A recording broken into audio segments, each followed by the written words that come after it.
આણંદના પૂર્વ વિસ્તારમાં સુવિધાઓ ઉપર સમયાંતરે ઉઠતા વિરોધ પાછળ 2 દાયકા સુધી પાલિકામાં ભાજપના શાસનના કારણે કરાયેલ ઉપેક્ષાના પગલે પાડાના વાંકે પખાલીને ડામની સ્થિતિ। પૂર્વ વિસ્તારમાં ઉદ્ભવતી સમસ્યા પાછળ સાંઠગાંઠથી ઊભા કરાયેલા ગેરકાયદેસર દબાણ બાંધકામ પણ જવાબદાર।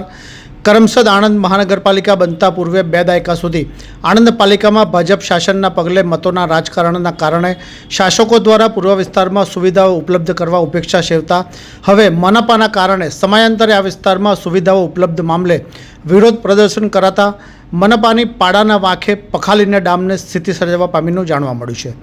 ગતરોજ કરમસદ આણંદ મનપા કચેરીએ ઉદ્ભવેલા વિરોધ પરિસ્થિતિની પાછળ સચ્ચાઈ શું?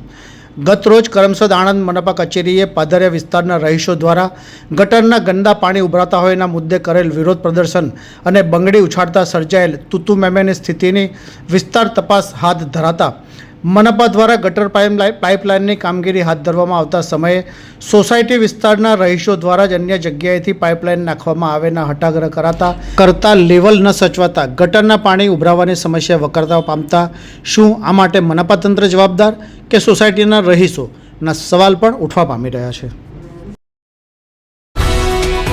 ये है हलचल टीवी नेटवर्क और आप देख रहे हैं हलचल टीवी न्यूज़।